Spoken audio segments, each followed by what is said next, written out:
Welcome to this episode of the Connecting Faith to Life podcast. I'm Trey Rhodes, the Connections Pastor, Northwood Baptist Church here in North Charleston, South Carolina. In just a few moments, our lead pastor, Dr. Tommy Metter, will be joining the conversation as well. In our crazy and chaotic world, our hope is that these few minutes will help you stop and reflect on your relationship with Jesus as you learn to connect Christ-centered faith to your everyday life.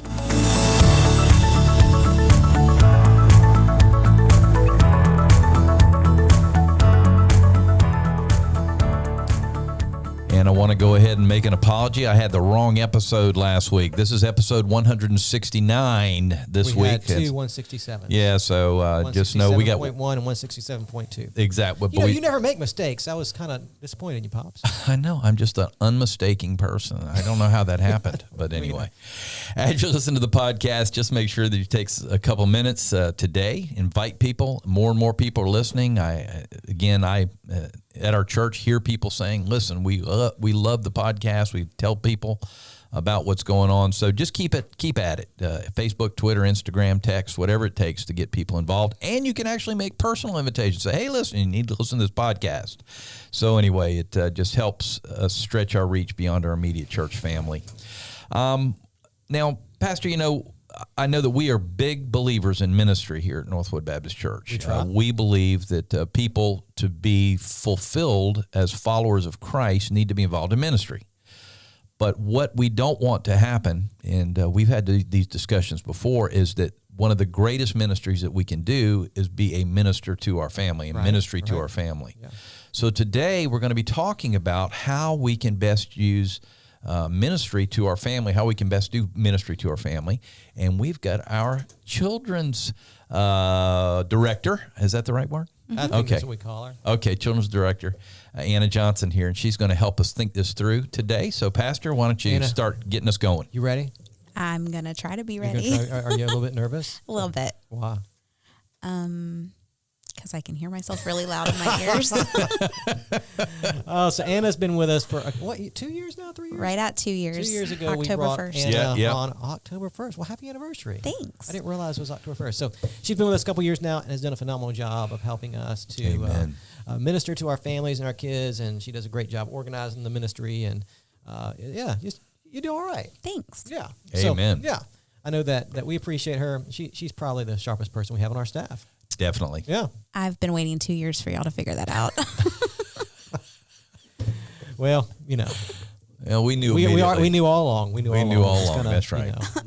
But she's going to help us think through some of these issues today because here's the deal for me. I know if you're listening, we all have some different experiences in our childhood when it comes to church. Some of us grew up in the church. Some of us did not grow up in the church. Trey, you came to faith as a teenager. Yeah. Anna, you grew up in the church. Your dad was a pastor, and so you know what that's like.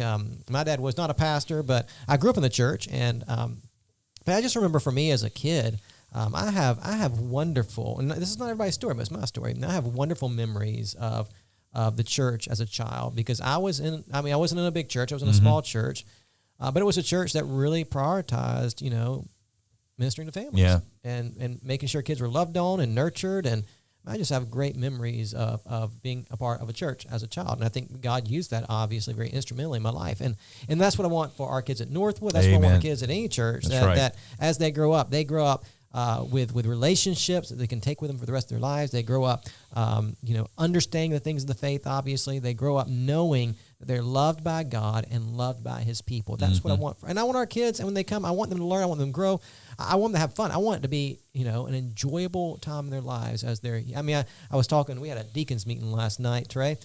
You weren't there, but I was there. But our deacons meetings are actually pretty good. We have good deacons. We got good deacons. We love our deacons. But I was telling our deacons last night that, I'm just very thankful that my boys, I believe, are growing up in a church that they love. And I think they're going to have the same experience that I did when I was a kid. Isn't that neat? Yeah, they're going to be later on in life and really appreciate these years they've had at Northwood. And I want that to be the story of every child, that they grew up appreciating the church they were in. And so just thinking through how can we as a church come alongside of our parents and our children and help them to grow in Christ and help this season in their lives, whether you're a parent with young children or or the children themselves. How can we make sure that this season is one of the most impactful, powerful, and meaningful seasons of their lives? That's what we want to think about. And so Anna who is our children's expert. Expert. I like that. And parenting I like expert and lots of other expertise is going to help us think through this. All right. Well, today we're going to be talking about 4 ways to minister to our families.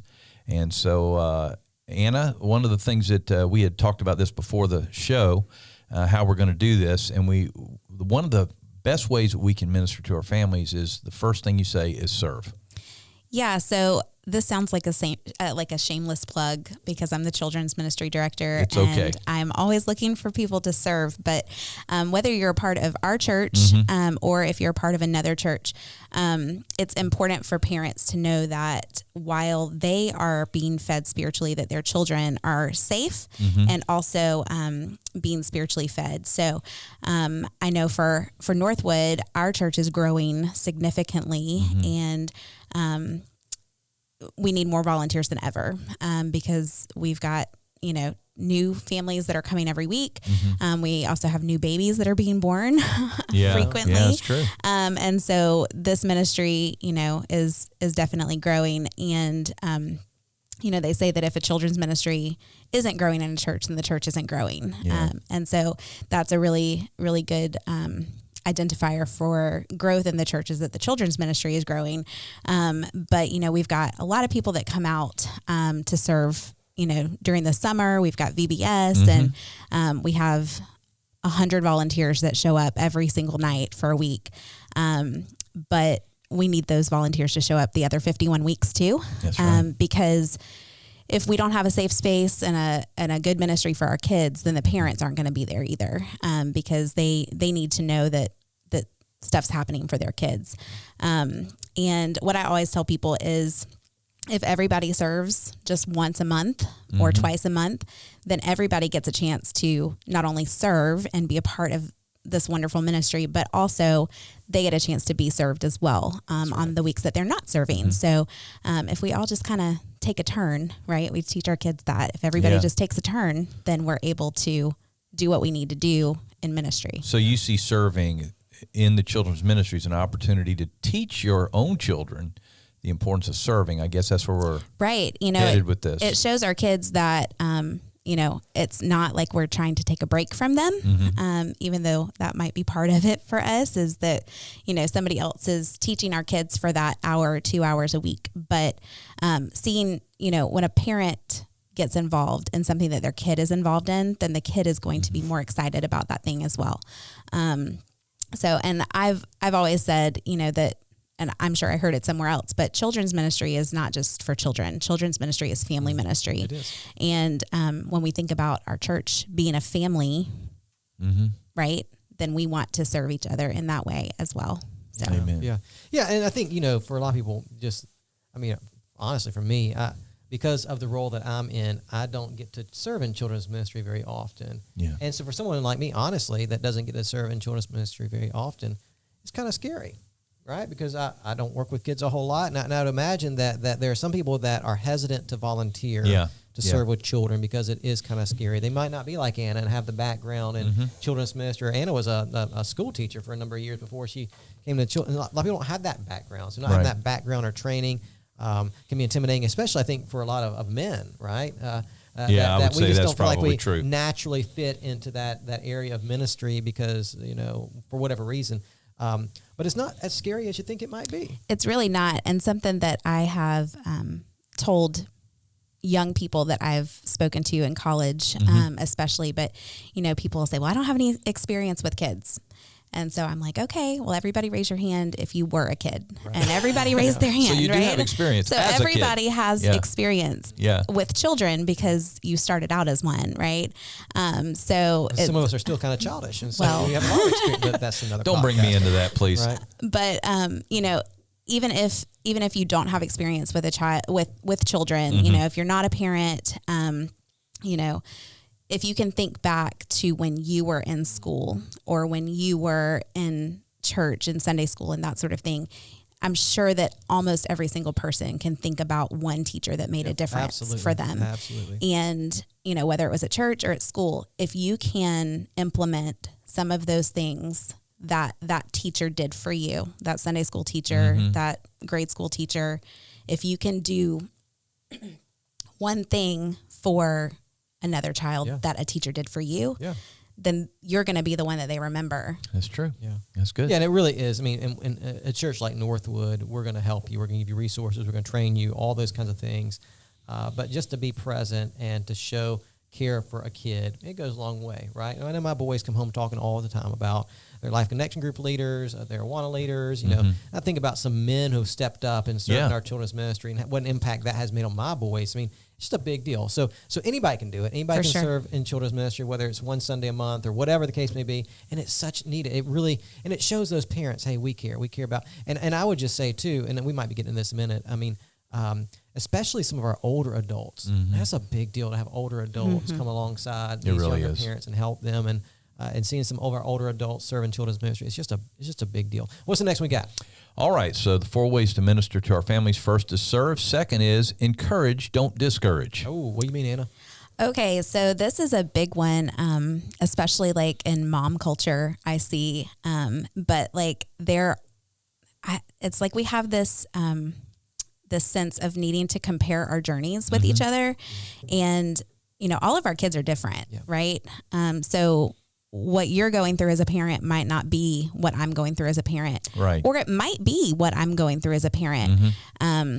But saying things like, when you see that first time mom, about to deliver their first precious bundle, and you're like, oh, just wait until just get as much sleep as you can right now, because as soon as they're here, you're never going to sleep again. And while that might be true, it's not the most encouraging. It's not statement. encouraging, right? That mom doesn't want to hear, I'm never going to sleep again. That's for sure. Or when they're infants, and you're like, well, just wait till they're in the toddler years. That's really hard. Like, we don't want to hear how bad it's going to get. We want to hear, what a joy it is in this moment, and while it is much easier to discourage, it's much more meaningful when you encourage each other. Yeah. And what do you do with that when somebody says that? You just smile and laugh. Yeah, I guess you do have to laugh it off, because you're going, really? This is what, anyway, go ahead. So, parents are already feeling tired, right? I mean, we're all parents, and so we're all tired all the time. We already feel discouraged because our kids are being kids. And they're going through their own stuff, and we're trying to figure out how to disciple them at home, and that's really hard. I know we just finished a parenting seminar that went through a lot of great ideas of how to disciple your kids, and but like whenever you do see that mama that is struggling with a teething baby, or you see that that dad that's having to get on to his 12-year-old son outside of church before Sunday morning, don't use that moment to tell them how bad it is going to be. Use that moment to tell them, that they're doing a good job. Mom, I see you, can I hold that baby for a minute while you go get some water? Or, Dad, you're doing a great job. Not every dad shows up for their kid like that. So just being that encouragement is really, really helpful. That goes a long way. And to think about, like you said, Anna, every family is different. Every kid is different. And your family might not have the struggles that another family has, or your struggles might be worse than what another family's struggles are. And just keep that in mind. You don't know the whole story. You don't know what's going on. You don't know the struggles that are taking place. And to say things like, I would never let my child, or if my child did that, they would have gotten this, or when I was a kid, if I'd have done, and I hear that kind of stuff a lot, and I probably say that kind of stuff more than I need to as myself, but just those things are not helpful for a parent who's struggling. And I will say this about our children's ministry. Y'all model that. Y'all very much model that. Many a time I've walked in and you have said, a mother's dealing with one of the toddlers, and you say, well, let me hold the baby for you. I mean, I've actually heard you say those words. And so, those are the type things you do. Don't say, well, that toddler, those type things. And that is huge encouragement. And while we're all, I think, at least in our church, I think all we're striving to be gospel-centered parents, discipling our kids, and all those kind of things, there are still some nuances in our parenting philosophies. Right. Of course. Right? The way Anna might do things in her home just might not be the way I do things in my home. my way's not better. Hers way is just different. And just understanding that every kid is different, every family is different, and every perspective of parenting is sometimes different too. And allowing a lot of grace when I agree. when we are observing different parenting styles, or the case may be, we're all in this together. And I think every parent would say that parenting is one of the most joyous things you can do with your life, but it's also one of the most stressful and difficult things you can do. I was going to say, there's also difficulties involved. We need a lot of grace, and every parent needs a lot of encouragement, and every parent needs a lot less discouragement. Because I'm promising you, that family that's struggling, they're already discouraged enough. You know what I'm saying? They're feeling it. They're feeling the weight. They don't need other people to come alongside and add on top of that. When our family went through some difficulties many years ago, actually now, thank God our church came along beside us instead of saying, you jerk, you were an idiot. You did everything wrong. But people, they might not use those exact words, but they're very discouraging when they see something go wrong in a family, especially a pastor's family. Oh, yeah. And, and that can be brought over to every family, where people need to say, hey, listen, this is a great opportunity to just love on that kid while he's going through this, or whatever it is. Absolutely. And that's what I was told. This is an opportunity for you to demonstrate your love to your child. Absolutely.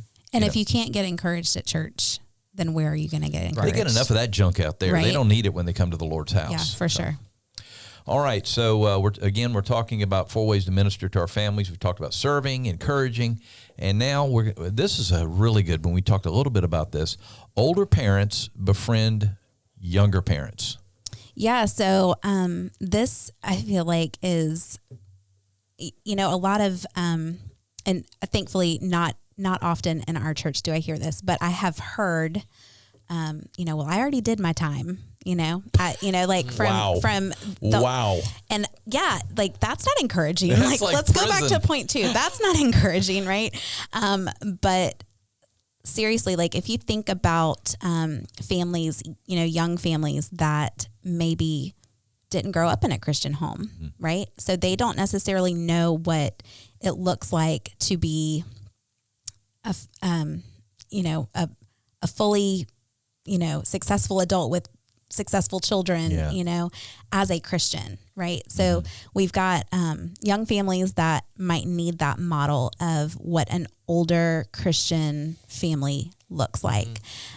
We've got, families that are, especially here, we've got military families that are away from their family, or other families that have moved here, for one reason or another, and they don't have grandparents close by, and they don't have that extended family. So what would it look like for, our older congregation, the ones that have already, quote, done their time? What would it look like for those parents to step into the life of those younger parents and say, why don't y'all come over for a Sunday dinner with us?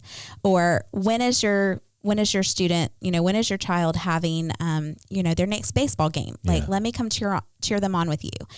So what would that look like if our older adults stepped into, into those roles for these families that might be missing out on grandparent time, or, families, they need each other, and we need that generational support. And I know you'd probably echo this, Pastor. We've always had it, every church we've been to, we've always had people that have stepped into that role because their grandparents weren't around. That's the case for my kids. So, my parents and Stacy's parents do not live in the area, and so what we did a couple years ago is I intentionally went to an older couple that I admired in our church, and I said, hey, my parents aren't here. Stacy's parents aren't here. Yeah. Would you mind kind of, spending some time with my boys every now and then, and just kind of being their adoptive grandparents, just kind of come alongside, help me. And that particular couple, and this was several years ago. It's probably at least 3 or 4 years ago. They grabbed onto that. Yeah. And man, that has been the greatest gift to my family. Wow. Is having that couple just invest in my kids, and I think about just all the time. Like I remember last year with basketball and baseball, I've got both my boys playing basketball and both my boys playing baseball.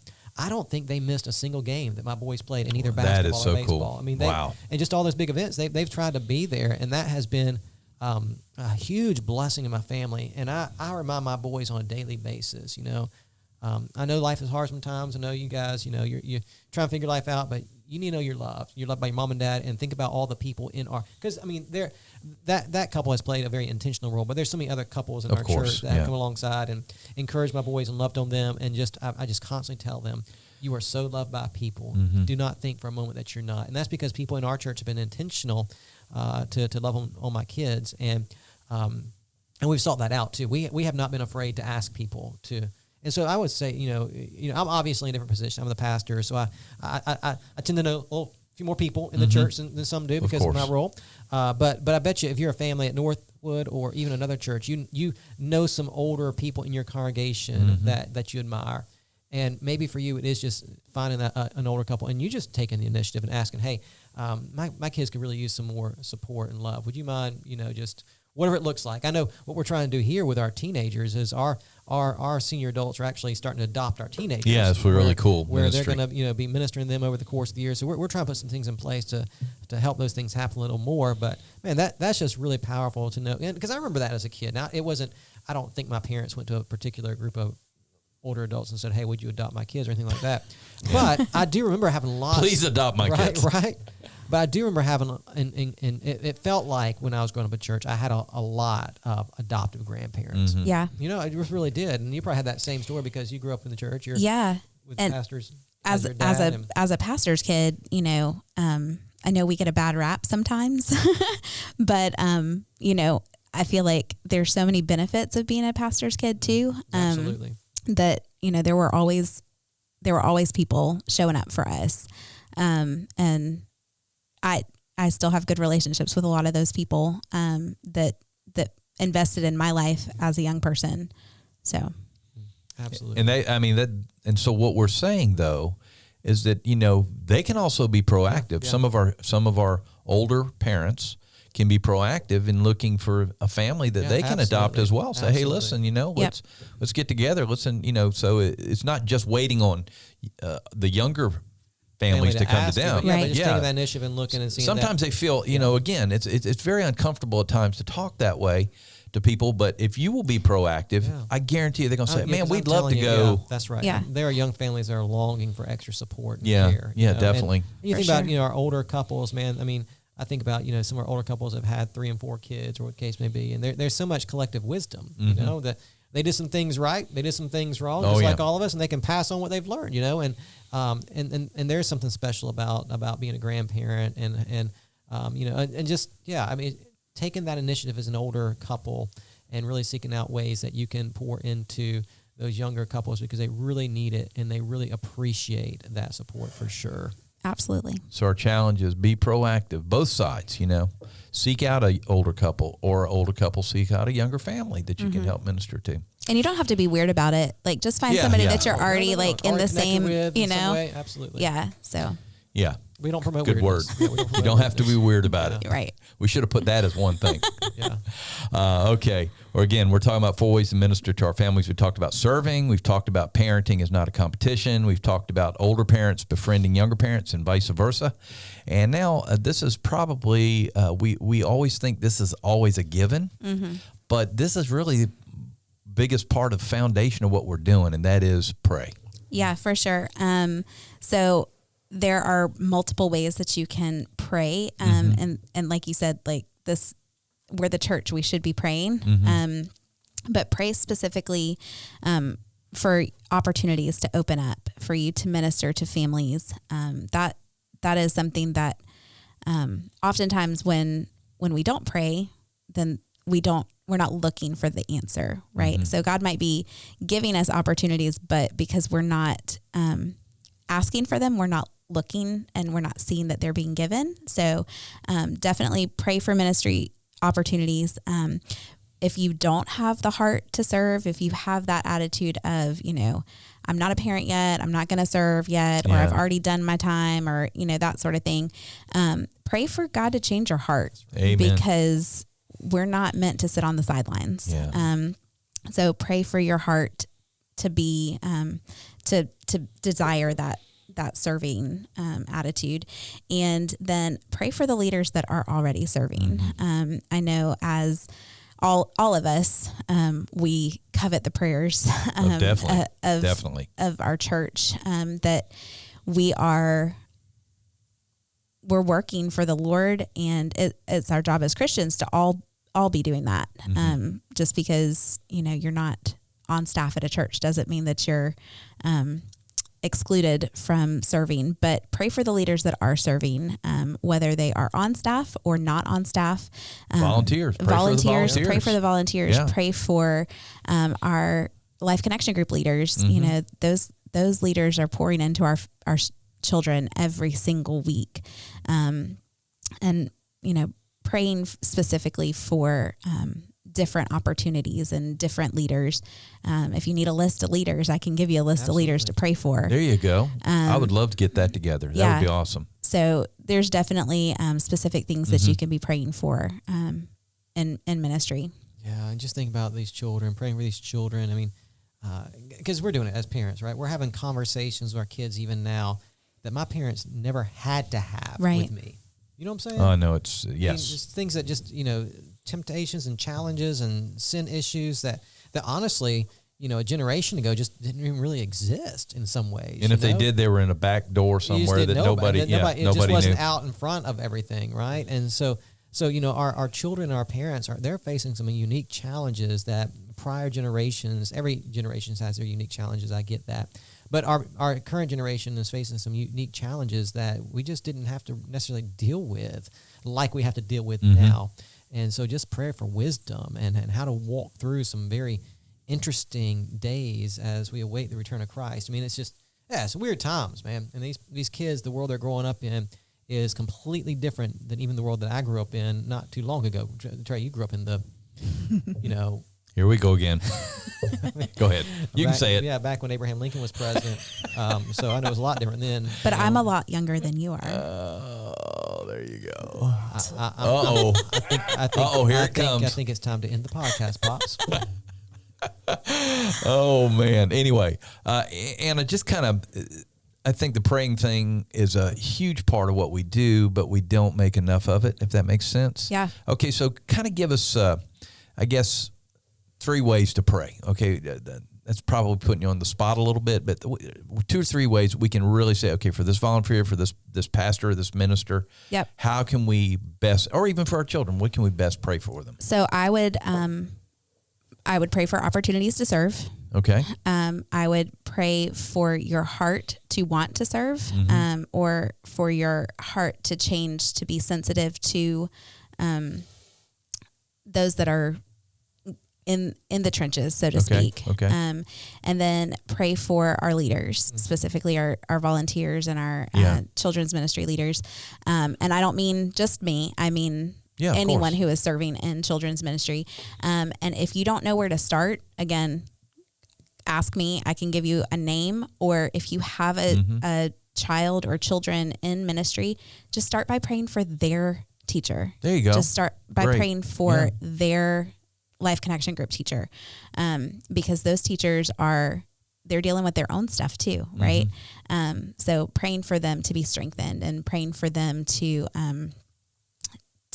be in tune with the Lord, so that they can, know what they need to be teaching our kids. Amen. Well, Anna, thank you so much for coming and sitting in with us. And thanks for letting me. It's been a joy. Absolutely. We'll do it again in a couple of years. 2 years. 2 years, right. Anyway, well, Pastor, thank you so much for allowing us to do this. And why don't you get us closed out and get us ready for next week? Yeah, it was great having Anna with us. And I hope that this was a blessing to you. And if it was a blessing to you, go ahead and hit that subscribe button so you have new content delivered to your device every single week. Leave us a 5-star review. That helps us get word about the podcast out to our community.